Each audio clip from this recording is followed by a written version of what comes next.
إن أولى الناس بإبراهيم للذين اتبعوه وهذا النبي والذين آمنوا والله ولي المؤمنين ودت طائفة من أهل الكتاب لو يضلونكم وما يضلون إلا أنفسهم وما يشعرون يا أهل الكتاب لم تكفرون بآيات الله وأنتم تشهدون يا أهل الكتاب لم تلبسون الحق بالباطل وتكتمون الحق وأنتم تعلمون وقالت طائفة من أهل الكتاب آمنوا بالذي أنزل على الذين آمنوا وجه النهار واكفروا آخره لعلهم يرجعون ولا تؤمنوا إلا لمن تبع دينكم قل إن الهدى هدى الله أن يؤتى أحد مثل ما أوتيتم أو يحاجوكم عند ربكم قل إن الفضل بيد الله يؤتيه من يشاء والله واسع عليم يختص برحمته من يشاء والله ذو الفضل العظيم صدق الله العظيم۔ ان اول الناس، بے شک لوگوں میں سب سے زیادہ قریب، بِإِبْرَاهِيمَ ابراہیم علیہ السلام کے، لَلَّذِينَ وہ لوگ ہیں، اتبعوہ جنہوں نے ان کی اتباع کی، پیروی کی، وَهَذَا النَّبِي اور یہ نبی ان کے زیادہ قریب ہیں، والذین آمنوا اور وہ لوگ جو ایمان لائے، واللہ ولی المؤمنین اللہ تعالیٰ مومنوں کا دوست ہے، ودت طائفۃ پسند کیا ایک گروہ نے، من اہل الکتاب اہل کتاب میں سے، لو یضلونکم اس بات کو پسند کیا کہ تمہیں گمراہ کر دیں، وما یضلون اور وہ نہیں گمراہ کر سکتے، الا انفسہم مگر اپنے آپ کو، وما یشعرون اور ان کو اس کی سمجھ بھی نہیں آ رہی، وہ سمجھ بوجھ بھی نہیں رکھتے۔ یا اہل الکتاب اے اہل کتاب، لم تکفرون تم کیوں انکار کرتے ہو، بآیات اللہ اللہ کی آیات کا، اللہ کی آیتوں کا، وَأَنْتُمْ تَشْهَدُونَ حالانکہ تم گواہی دیتے ہو۔ یا اہل الکتاب اے کتاب والو، لم تلبسون الحق کیوں خلط ملط کرتے ہو حق کو، بالباطل باطل کے ساتھ، وَتَكْتُمُونَ الحق اور کیوں حق کو چھپاتے ہو، وَأَنْتُمْ تَعْلَمُونَ حالانکہ تم بات کو جانتے بھی ہو، علم بھی رکھتے ہو۔ وقالت طائفۃ من اہل الکتاب اہل کتاب میں سے ایک گروہ نے کہا، آمنو ایمان لاؤ، بالذی انزل اس چیز پر جو نازل کی گئی، علی الذین آمنو ان لوگوں پر جو ایمان لائے، وجہ النہار دن کے ابتدائی حصے میں، وکفروا آخرہ اور انکار کرو اس کے آخری حصے میں، لعلہم یرجعون تاکہ وہ بھی دین سے پھر جائیں، ولا تؤمنوا اور تم تصدیق نہ کرنا، ایمان نہ لانا، الا لمن تبع دینکم مگر اسی کی جس نے تمہارے دین کی پیروی کی، قل ان الہدی آپ کہہ دیں کہ بے شک ہدایت، ہد اللہ اللہ کی ہدایت ہے، ان یؤتی احد ضد اس لیے کرتے ہیں کہ کوئی دیا جائے، او مثل ما اوتیتم اس چیز کی طرح جو تمہیں دی گئی، او یحاجوکم یا پھر وہ تمہارے ساتھ جھگڑا کریں، عند ربکم تمہارے رب کے معاملے میں، قل ان الفضل بید اللہ آپ کہہ دیں کہ بے شک فضیلت اللہ کے ہاتھ میں ہے، یؤتیہ من یشاء وہ جس کو فضیلت دینا چاہتا ہے دے دیتا ہے، واللہ واسع علیم، اور اللہ تعالیٰ تو کشادگیوں والا ہے، علم رکھنے والا ہے، جاننے والا ہے۔ یختص برحمتہ من یشاء، خاص کرتا ہے اپنی رحمت من یشاء، جس کے لیے وہ چاہتا ہے۔ واللہ ذو الفضل العظیم، اور اللہ تعالیٰ بڑی مہربانی والا ہے، بڑے فضل والا ہے، بڑی مہربانی والا ہے۔ یہ آیات کا ترجمہ ہے جو میں نے آپ کے سامنے تلاوت کی تھی۔ میں نے آپ کے سامنے کل یہ بات عرض کی تھی کہ یہود و نصارہ اور مشرکین میں سے ہر ایک یہ دعویٰ کیا کرتا تھا کہ یہ جو ہمارا دین ہے، ہمارے عقائد ہیں، ہمارے نظریات ہیں، ابراہیم علیہ السلام کے بھی یہی ہیں۔ ہر ایک اپنی لڑی کو، اپنی کڑی کو حضرت ابراہیم علیہ السلام کے ساتھ جوڑتا اور ملاتا تھا، اور نبی کریم صلی اللہ علیہ وسلم بڑی سختی کے ساتھ اس چیز کا رد کیا کرتے تھے کہ ان لوگوں کا حضرت ابراہیم علیہ السلام سے کوئی تعلق نہیں۔ اللہ تعالیٰ نے بھی ان کے دعووں کی تردید قرآن کریم میں فرمائی کہ یہ سب جھوٹ بولنے والے ہیں۔ ابراہیم علیہ السلام نہ تو یہودی تھے، نہ عیسائی تھے، نہ مشرک تھے، بلکہ وہ تو موحد تھے، اللہ کے فرما بردار تھے، مسلمان تھے۔ یہ بات آپ کے سامنے آئی تھی۔ اب جن لوگوں کا حضرت ابراہیم علیہ السلام کے ساتھ تعلق ہے، اللہ تعالیٰ وہ تعلق بیان فرما رہے ہیں اور ان لوگوں کا تذکرہ فرما رہے ہیں۔ ان اولی الناس بابراہیم للذین اتبعوہ، بے شک لوگوں میں سے ابراہیم علیہ السلام کے سب سے زیادہ قریب وہ لوگ ہیں جنہوں نے صحیح معنی میں ان کی اتباع کی، پیروی کی۔ وَهَذَا النبی، اور یہ نبی جو اس وقت تمہارے پاس ہے نا، یعنی نبی کریم صلی اللہ علیہ وسلم، یہ اس زمانے کے لوگوں کو مخاطب کر کے کہا گیا ہے۔ اور یہ نبی جو تمہارے پاس موجود ہیں، ان کا تعلق ابراہیم علیہ السلام سے سب سے زیادہ ہے۔ والذین آمنوا، اور پھر ان کے بعد ان لوگوں کا تعلق سب سے زیادہ ہے ابراہیم علیہ السلام کے ساتھ جو ان کے اوپر ایمان لانے والے، یعنی مسلمانوں کا تعلق، صحابہ کرام کا تعلق، حضرت سیدنا ابو بکر صدیق رضی اللہ تعالیٰ عنہ کا تعلق، حضرت عمر، حضرت عثمان، حضرت علی المرتضیٰ رضوان اللہ تعالیٰ علیہم اجمعین، ان کا تعلق ابراہیم علیہ السلام سے سب سے زیادہ ہے۔ پھر آگے سلسلہ چلتا ہے۔ اور یہود و نصارہ اور مشرکین کا تو حضرت ابراہیم علیہ السلام سے سرے سے کسی قسم کا کوئی تعلق اور واسطہ بنتا ہی نہیں۔ ان کے تو دعوے ہی بالکل کھوکھلے، بے بنیاد اور بالکل جھوٹے ہیں، کیونکہ ابراہیم علیہ السلام تو شرک کی جڑیں کاٹنے کے لیے دنیا میں آئے، اور تم سر سے لے کر پاؤں تک شرک کے اندر ڈوبے ہوئے ہو۔ تمہارا ابراہیم علیہ السلام سے کیا لینا دینا؟ تمہارا ابراہیم علیہ السلام سے کیا تعلق؟ بھئی ابراہیم علیہ السلام نے تو اللہ کی خالصتاً عبادت کے لیے کعبۃ اللہ کو بنایا، تم نے اس کعبۃ اللہ کے اندر 360 بت لا کے کھڑے کر دیے۔ تمہارا ان اکابر کے ساتھ حضرت سیدنا ابراہیم، سیدنا اسماعیل، اسحاق و یعقوب، ان حضرات کے ساتھ تمہارا کیا لینا دینا؟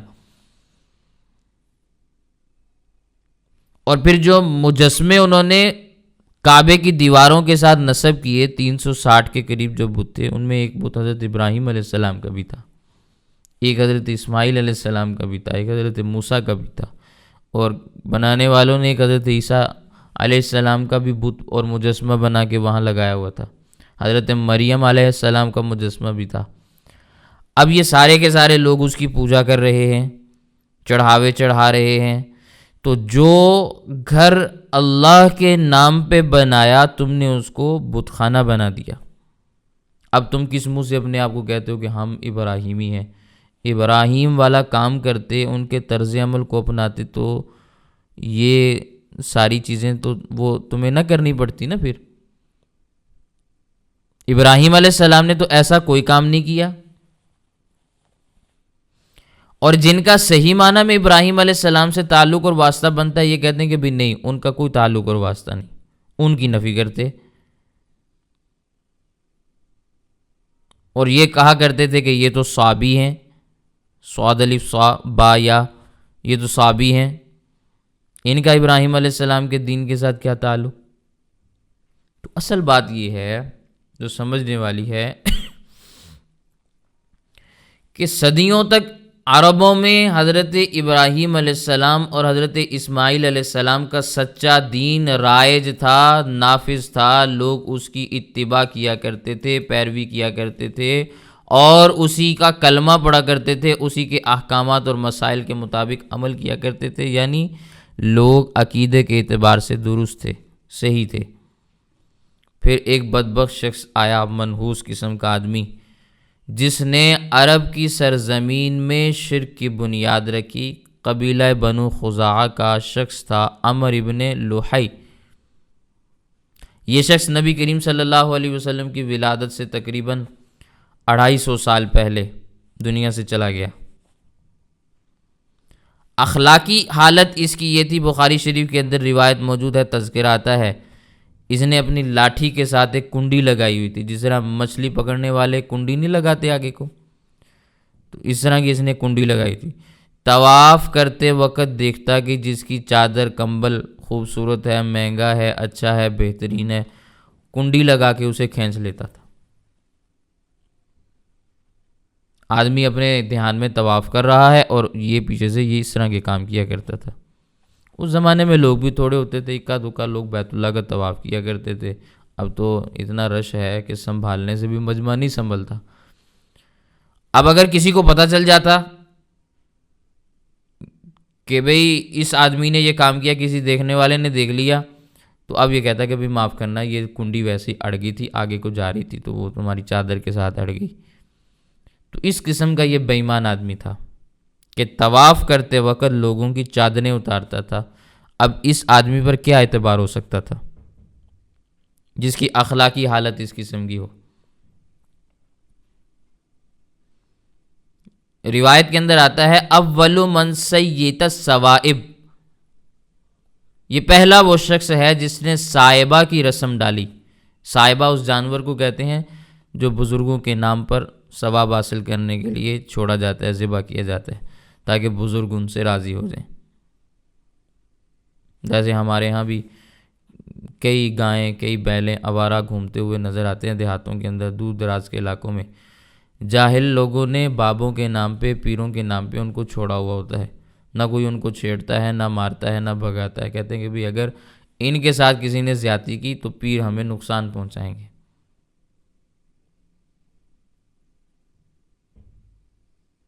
کسی کے کھیت میں منہ ڈال دیں تو اس کو ڈنڈا مار کے بھگاتے نہیں، بلکہ بڑے پیار سے، جیسے بچوں کو نہیں سائڈ پہ کیا جاتا، بچوں کو تو شاید تھپڑ مار دیں لیکن بیل کو کچھ بھی نہیں کہتے،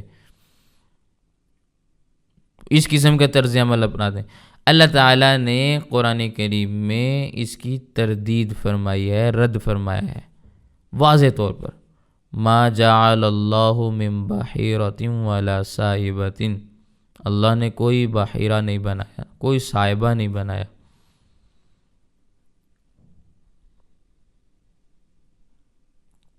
تو اس زمانے میں جس میں یہ تھا عمر ابن لحی، اس زمانے میں موحدین بھی تھے۔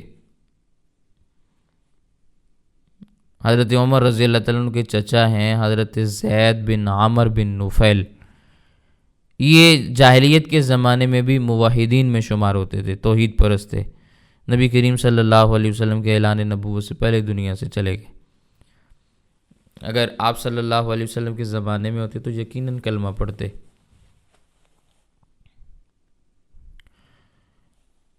تو یہ وہ آدمی تھا جس نے سب سے پہلے عرب کی سرزمین پر شرک کی بنیاد رکھی اور لوگوں کو مشرک بنایا، لوگوں کو شرک کی تعلیم دی۔ آہستہ آہستہ لوگ اکا دکا کر کے اس کی بات کو قبول کرنا شروع ہوئے، اور یہاں تک معاملہ پہنچ گیا کہ جب نبی کریم صلی اللہ علیہ وسلم آئے تو موحدین اکا دکا تھے، چند افراد جن کو توحید پرست آپ کہہ سکتے ہیں، باقی سب کے سب شرک کے اندر مبتلا ہو چکے تھے۔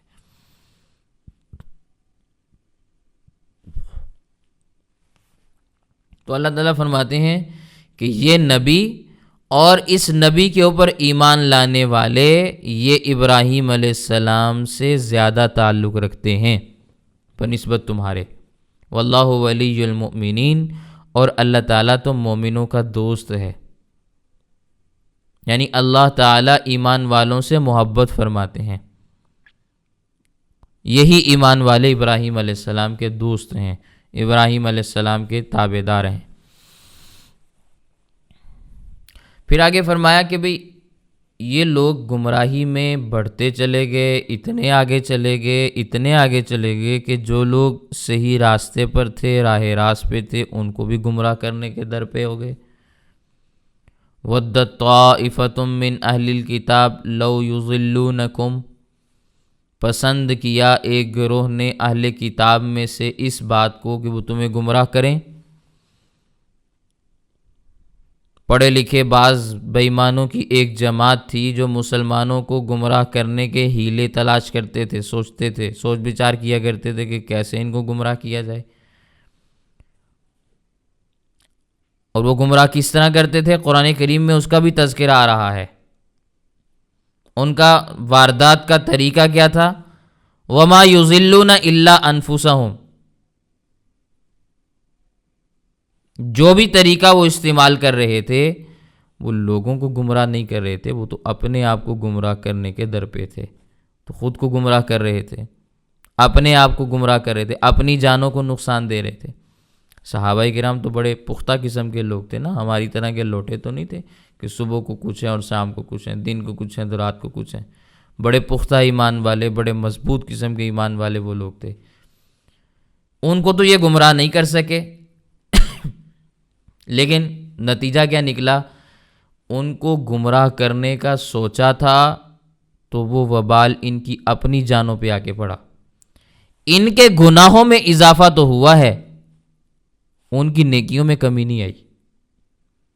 زور بڑا لگایا، منصوبے بڑے بنائے گمراہ کرنے کے، مگر اللہ کے فضل و کرم سے جو مخلص ایمان والے تھے وہ نہیں پھسلے۔ جو لوگ منافقانہ طرز عمل اختیار کیے ہوئے تھے، منافق قسم کے لوگ تھے، وہ ان کا معاملہ الگ ہے۔ وہ تو اللہ کے نبی صلی اللہ علیہ وسلم کو ویسے ہی بتلایا گیا تھا کہ بھئی یہ آپ کی جماعت کے اندر منافق ہیں، تو اللہ کے نبی صلی اللہ علیہ وسلم نے کبھی ان کو اپنی جماعت میں تصور ہی نہیں کیا۔ ان کے لیے تو ہمارے نزدیک منافقین کا ایک جملہ، ایک کیٹیگری موجود ہے کہ جس کے اندر ہم ان کو شامل کرتے ہیں۔ لیکن صحابہ کرام نے بڑی تکلیفیں اٹھائیں، تکالیف برداشت کی، لیکن اسلام کو نہیں چھوڑا۔ حضرت حافظ ابن حجر عسقلانی رحمہ اللہ کی کتاب ہے الاصابہ فی تمییز الصحابہ، جس میں صحابہ کرام کے حالات اور واقعات بیان کیے گئے۔ اس میں آپ کھولیں گے آپ کو ایک واقعہ ملے گا، ایک چھوٹی سی 9 عمر بچی کا واقعہ ملتا ہے۔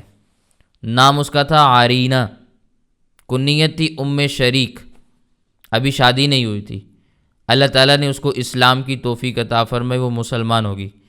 گھر کے سارے افراد، ماں باپ، بہن بھائی، سب نے مل کے مارا کہ کلمہ چھوڑ دے، لیکن اس نے سب کچھ برداشت کیا، کلمہ نہیں چھوڑا، کلمہ نہیں چھوڑا۔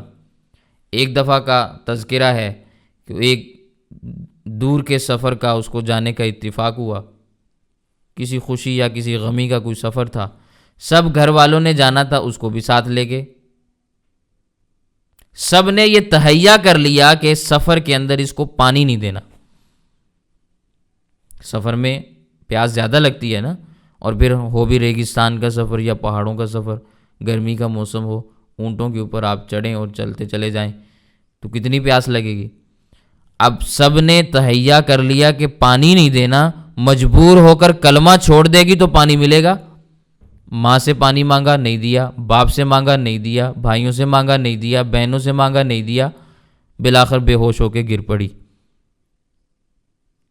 کہنے لگے اس کے منہ میں شہد ڈالو، شہد بھی گرم ہوتا ہے، گرمی کے موسم میں پانی کی شدت کی پیاس ہو اور پانی نہ دیں بلکہ شہد ڈال دیں، وہ مزید گرم ہے، مزید اس کو پیاس لگے گی، مزید پانی مانگے گی، مجبور ہو کر کلمہ چھوڑ دے گی۔ مگر اس اللہ کی بندی نے کلمہ نہیں چھوڑا، انہوں نے پانی نہیں دیا۔ سب اس انتظار میں تھے کہ اب یہ دنیا سے گئی، اب مری کہ اب مری، لیکن اسی دوران آسمان سے پانی کا بھرا ہوا ایک ڈول رسی کے ساتھ لٹکتا ہوا نظر آیا، اس کے سینے کے اوپر آ کے سیدھا رکا، اس نے وہ پانی پیا، اس کی جان بچ گئی۔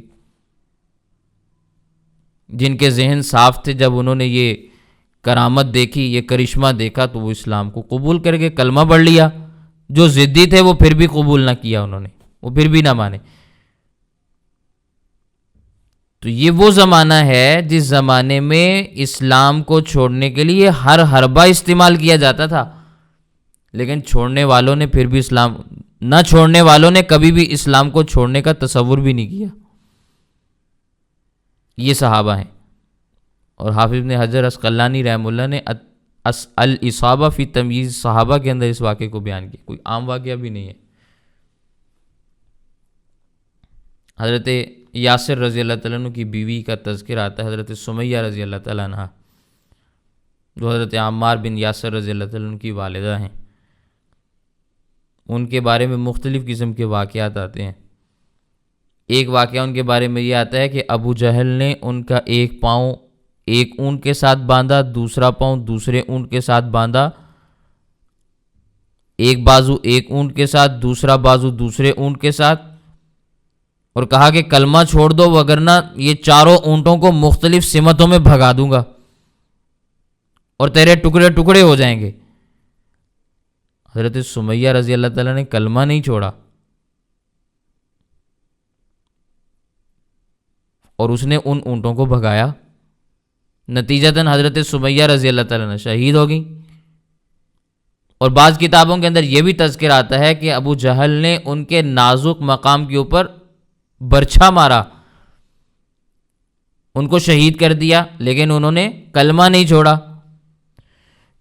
تو لوگوں نے بہت سارے طریقے حربے استعمال کیے اسلام سے ہٹانے کے لیے، دین سے واپس لانے کے لیے، لیکن صحابہ کرام کو وہ اپنے نظریات سے نہیں ہٹا سکے۔ کوشش کی لوگوں نے، وما یضلون الا انفسہم، خود ہی گمراہ ہوئے، صحابہ کے ایمان میں کمی نہیں آئی۔ اپنی جانوں کے اوپر تو ظلم ہو گیا کہ تمہارے گناہوں کے اندر اضافہ ہو گیا، لیکن صحابہ کے ایمان میں کمی نہیں آئی، ان کو اجر اور ثواب پہلے سے زیادہ ملا۔ جتنی تم نے تکلیف دی اللہ نے اتنا بڑھ کے اجر دیا ان کو۔ وما یشعرون، تم ان باتوں کو تم نہیں سمجھو گے۔ عقل ہوتی تو یہ باتیں سمجھتے نا، شعور ہوتا، دماغ میں عقل موجود ہوتی، اور وہ عقل سوچنے اور سمجھنے کی صلاحیت بھی رکھتی ہوتی، درست سمت میں سوچتی۔ تو یہ چیز تو تمہارے پاس ہے ہی نہیں، وما یشعرون، اس لیے تمہیں یہ باتیں سمجھ نہیں آنی کہ تمہاری ان حرکتوں کا نتیجہ کیا نکلے گا، تمہیں نہیں پتہ چلنا۔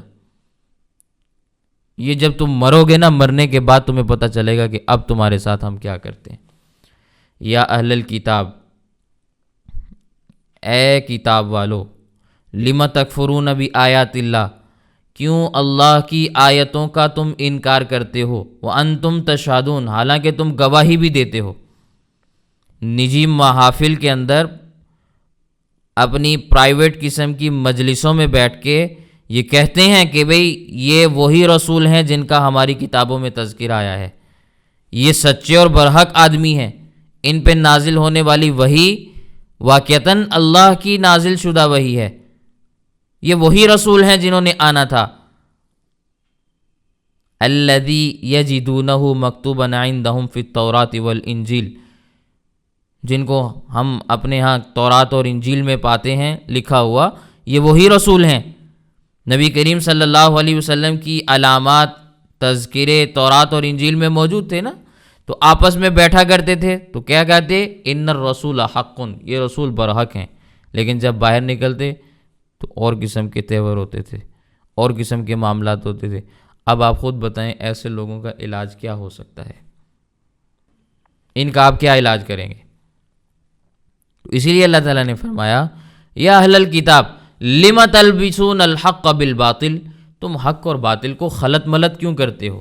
ایک دوسرے کے اندر ملاتے جلاتے کیوں ہو کہ حق کو باطل بنا دیا، باطل کو حق بنا دیا، ایک دوسرے کے ساتھ التباس کر دیا، ملا جلا دیا۔ وَتَكْتُمُونَ الْحَقَّ، اور حق کو پھر چھپاتے بھی ہو۔ وَأَنْتُمْ تَعْلَمُونَ، حالانکہ تم جانتے ہو کہ حق کیا ہے باطل کیا ہے، تمہیں پتہ ہے کہ کون سچا ہے کون جھوٹا ہے، پھر بھی تم یہ سارے کام کرتے ہو۔ تو تم یہ کیوں کرتے ہو؟ تمہیں پتہ ہے کہ حضرت محمد الرسول اللہ صلی اللہ علیہ وسلم اللہ کے سچے بندے سچے رسول ہیں، لیکن تم ان کے خلاف تحریک چلا کے بیٹھے ہو۔ لم تلبسون الحق بالباطل، کیوں خلط ملط کرتے ہو؟ کوئی بات حق کی کرتے ہو، کوئی بات باطل کی کرتے ہو، حق کو باطل کے ساتھ خلط ملط کرتے ہو۔ یہ حق کو باطل کے ساتھ خلط ملط کرنا، ملانا جلانا، یہ بہت بڑا گناہ ہے، چھوٹا جرم نہیں ہے۔ اسی لیے شریعت نے شرک کے بعد سب سے زیادہ تردید بدعت کی ہے۔ بخاری شریف کی روایت ہے، میں نے پہلے بھی آپ کے سامنے عرض کی تھی، اللہ کے نبی صلی اللہ علیہ وسلم نے فرمایا من احدث فی امرنا ھذا ما لیس منہ فہو رد، جس نے ہمارے اس دین کے معاملے میں کوئی نئی بات نکالی تو وہ رد ہے، مردود ہے۔ جس نے دین کے معاملے میں نئی بات نکالی، نئی چیز نکالی جو دین میں سے نہیں تھی، دین نہیں تھی لیکن دین بنا کے پیش کیا، وہ مردود ہے۔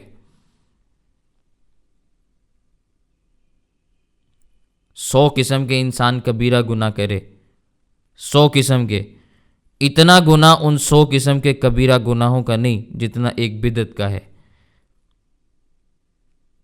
اس لیے کہ گناہ کبیرہ کرنے والا آدمی سمجھ رہا ہوتا ہے کہ میں گناہ کر رہا ہوں، بہت بڑا گناہ کر رہا ہوں، دیکھنے والا بھی سمجھتا ہے یہ گناہ کر رہا ہے، اس سے دین کا نقشہ نہیں بدلتا۔ بدعت سے دین کا حلیہ بگڑ جاتا ہے، دین کا نقشہ بگڑ جاتا ہے، غیر دین دین بن جاتا ہے اور دین غیر دین بن کے رہ جاتا ہے۔ دیکھنے والا غیر دین کو دین سمجھ رہا ہوتا ہے کہ یہ دین کا کام کر رہا ہے، یہ دین کی بات کر رہا ہے، حالانکہ وہ دین نہیں ہوتی۔ یہ ہے التباس، لم تلبسون الحق بالباطل۔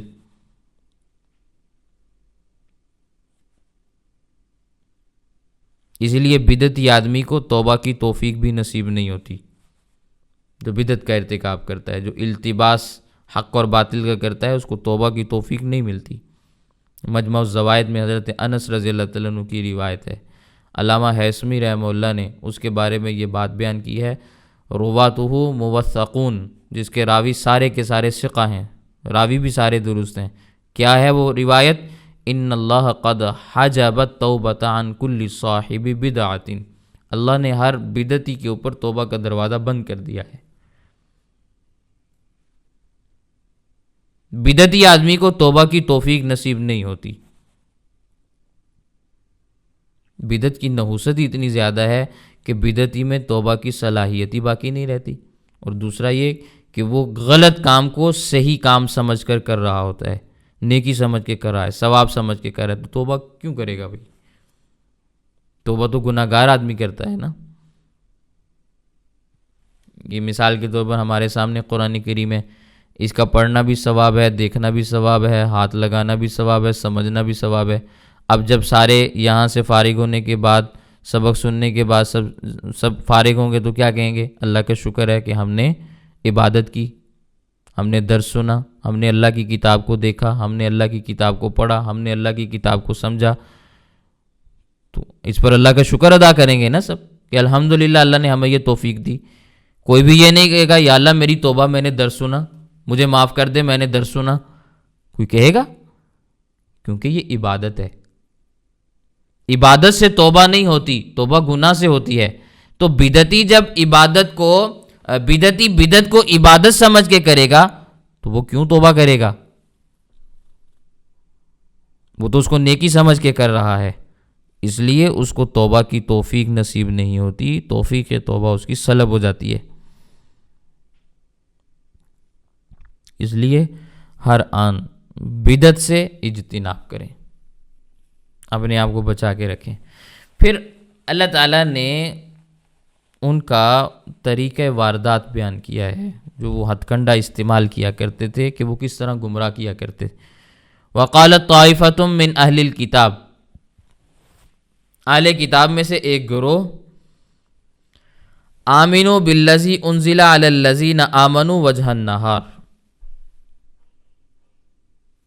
جو چیز نازل کی گئی ہے نا اس پر ایمان لے آتے دن کے ابتدائی حصے میں، ایمان والوں کے سامنے، ایمان والوں کے سامنے صبح سویرے ایک بندہ آیا، آگے کہتا بھی میں تمہارے ساتھ ایمان لاتا ہوں، میں کلمہ پڑھتا ہوں، مسلمان ہوتا ہوں۔ وَكْفُرُوا آخِرَهُ، لیکن دن کے آخری حصے کے اندر انکار کر دیا کہ میں تو کوئی مسلمان نہیں ہوا تھا، میں تو ڈرامہ کر رہا تھا، یہ کر رہا تھا، وہ کر رہا تھا، میرا کیا تعلق ان سے۔ اہل کتاب کے 5-7 پڑھے لکھے غنڈے بے ایمان اکٹھے ہوئے، مسلمانوں کو گمراہ کرنے کا انہوں نے منصوبہ بنایا کہ اس طرح کرتے ہیں، صبح کے وقت جہاں مسلمانوں کا مجمع ہوگا نا وہاں جا کر کہہ دیں گے کہ ہم بھی ایمان والے ہیں، جو تمہارے اوپر قرآن نازل ہوا ہے، احکامات نازل ہوئے ہیں، ہم ان پر ایمان لاتے ہیں۔ مسلمان خوش ہو جائیں گے، دیکھو جی یہودی مسلمان ہو گئے۔ جب سورج غروب ہونے لگے گا تو ہم ان کے مجمع میں واپس جا کر اعلان کریں گے کہ ہمیں اسلام میں کوئی سچائی نظر نہیں آئی، اس لیے ہم واپس اپنے مذہب کی طرف جا رہے ہیں۔ لعلہم یرجعون، تاکہ لوگ بھی دین سے پھر جائیں۔ سننے والے 10-12 افراد جو سنیں گے وہ کہیں گے بھی دیکھو پڑھے لکھے افراد ہیں، عام معمولی لوگ تھوڑی ہیں، جب یہ کہہ رہے ہیں کہ ہمیں سچائی نظر نہیں آئی تو ہمیں کیا سچائی نظر آ سکتی ہے اس میں۔ اس لیے بھی چھوڑو بھائی ان کو، ان کے حال پہ چھوڑو، یہ باتیں کرتے ہیں کرتے رہیں۔ تو اب یہ انہوں نے ہتھ کنڈا اور طریقہ استعمال کیا، یہ ان کا طریقہ واردات تھا، قرآن کریم میں اللہ نے اس کو بیان کیا۔ یہ یہودیوں کا ہیلہ ہے۔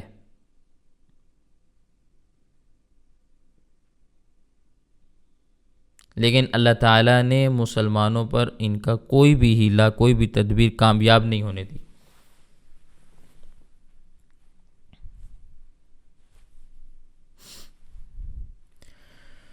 اللہ اکبر۔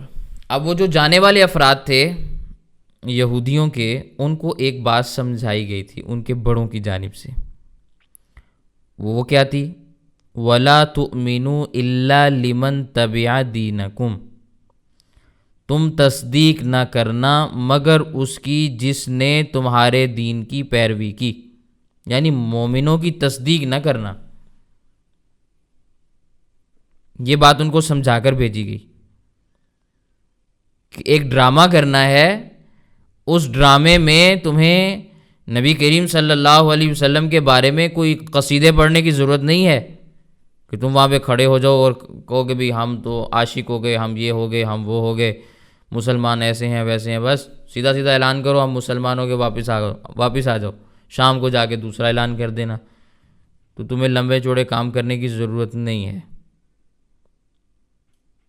قل، اللہ تعالیٰ فرماتے ہیں اے نبی آپ فرما دیجئے، ان الہدا ہدی اللہ، ہدایت وہی ہے جو اللہ ہدایت دیتے ہیں۔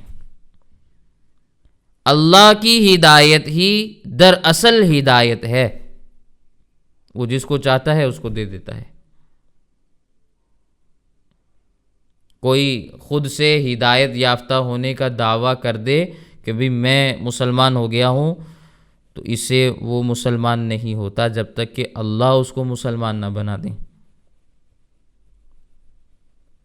ان یؤتی احد مثل ما اوتیتم، کوئی چیز جو مسلمانوں کو دی گئی ہے اس کی مثل کوئی چیز تمہیں بھی دے دی جائے، یعنی جس طرح حضرت محمد الرسول اللہ صلی اللہ علیہ وسلم پر رسالت نازل ہوئی، ان پر کتابیں نازل ہوئیں، پہلے انبیاء کو نبوتیں اور رسالتیں ملیں، کتابیں ملیں، وحی نازل ہوئی، تو کوئی آج کے زمانے میں یہودیوں میں سے اٹھے اور کہے کہ بھئی یہ چیز تو ہمیں بھی مل سکتی ہے، ہمیں کیوں نہیں دی گئی، تو ہم بھی لے لیں گے، تو ہمیں اس کے اوپر ایمان لانے کی کیا ضرورت ہے؟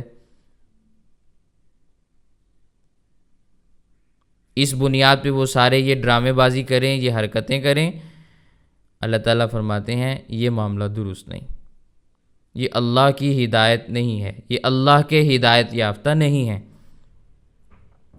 او یحاجوکم عند ربکم، یا وہ تمہارے ساتھ اللہ کے معاملات میں جھگڑا کریں، اللہ کے بارے میں جھگڑا کریں،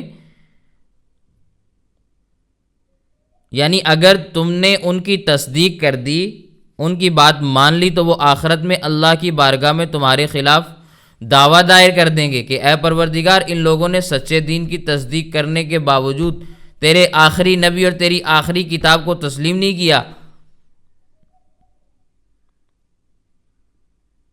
اس طرح مسلمان لوگ کل قیامت کے دن اللہ کے بارگاہ میں غالب آ جائیں گے کافروں کے اوپر۔ تو سلامتی اور بہتری اسی کے اندر ہے کہ صرف اس کی تصدیق کی جائے جو تمہارے دین کا تابع ہے، اتباع کرنے والا ہے۔ جو اس کی تصدیق نہیں کرتا، آپ اس کی تصدیق نہ کریں۔ قل ان الفضل بید اللہ، فضیلت تو ویسے بھی اللہ کے ہاتھ میں ہے، آپ کہہ دیں، سب کو بتا دیں، ان الفضل بید اللہ، بے شک فضیلت اللہ کے ہاتھ میں ہے، یؤتیہ من یشاء، وہ جس کو فضیلت دینا چاہتا ہے اس کو دے دیتا ہے۔ اللہ نے حضرت محمد صلی اللہ علیہ وسلم کو تمام انبیاء پر فضیلت دی، تو اللہ فضیلت دینا چاہتے تھے، اللہ نے دے دی۔ ان کی امت کو تمام امتوں پر فضیلت دی، اللہ چاہتے تھے تو دے دی۔ ان کی کتاب کو تمام کتابوں پر فضیلت دی، اللہ چاہتے تھے تو دے دی۔ جس کو اللہ فضیلت دینا چاہتے ہیں دے دیتے ہیں۔ واللہ واسع علیم، اللہ کے ہاں تو کشادگیاں ہیں، کشادگیاں ہیں، کشائش ہے، کمی نہیں ہے، تنگی نہیں ہے۔ وہ جاننے والا بھی ہے، وہ جانتا ہے کہ میں نے کیا کام کیسے کرنا ہے، کس کو وسعت دینی ہے، کس کو تنگی دینی ہے، کس کو فضیلت دینی ہے، کس کو عدم فضیلت دینی ہے۔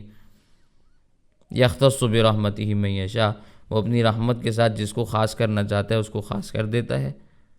اللہ کو معلوم ہے، اللہ نے جس کو نبی بنانا ہے اللہ اس کو نبی بناتے ہیں، اس پر وحی بھی نازل کرتے ہیں، اس کو وحی کے لوازمات بھی عطا کرتے ہیں۔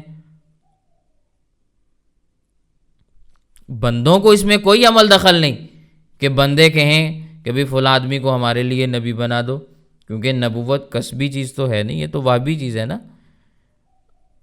کسب کہتے ہیں کمائی کے ساتھ کسی چیز کو حاصل کرنا، وہب کہتے ہیں خود بخود کسی چیز کا مل جانا۔ تو نبوت محنت سے تو نہیں ملتی کہ انسان محنت کرے، عبادتیں کرے، مجاہدے کرے اور نبوت کے مقام کے اوپر فائز ہو جائے۔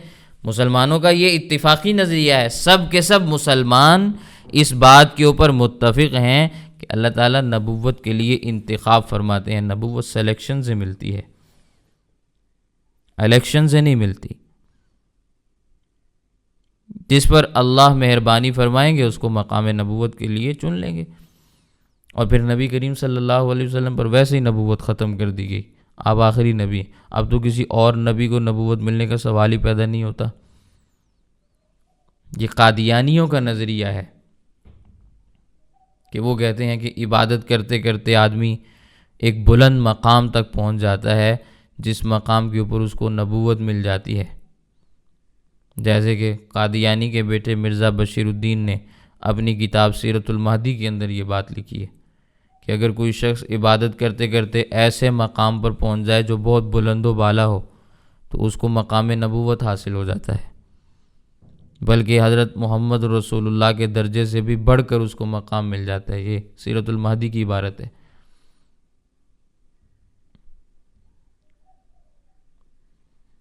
تو یہ بات یاد رکھیں، یہ نبوت کے متعلق نظریات میں سے ایک نظریہ ہے کہ اللہ تعالیٰ نبوت کے لیے خود افراد کا چناؤ کرتے ہیں، انتخاب فرماتے ہیں، سلیکٹ کرتے ہیں۔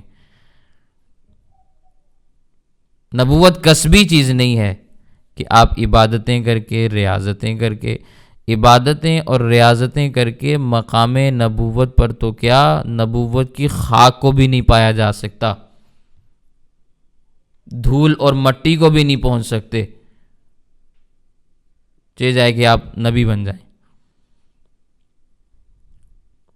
تو اللہ نے جس کو نبی بنایا اللہ نے جس کو فضیلت دی، اللہ نے اس نبی کے اوپر ایمان لانے والوں کو جو ہدایت دی، یہ تو اللہ کا فضل ہے۔ اللہ اپنا فضل جس پر چاہیں، اپنی رحمت جس پر چاہیں، جس پر کرنا چاہیں اس پہ کر دیتے ہیں۔ واللہ ذو الفضل العظیم، اللہ کا فضل تو بہت بڑا ہے، اللہ کی مہربانی تو بڑی وسیع ہے، اللہ کا فضل تو بے انتہا ہے۔ سمجھ آ گئی ہے بات؟ تو یہ چند ایک آیات ہیں جن کا ترجمہ اور تفسیر میں نے آپ کے سامنے عرض کی ہے۔ اللہ تعالی ہمیں قرآن کریم کی آیات کو صحیح انداز میں سمجھنے کی توفیق عطا فرمائے۔ وآخر دعوانا ان الحمد للہ رب العالمین۔ کسی کا کوئی سوال ہے تو وہ بتا دیں۔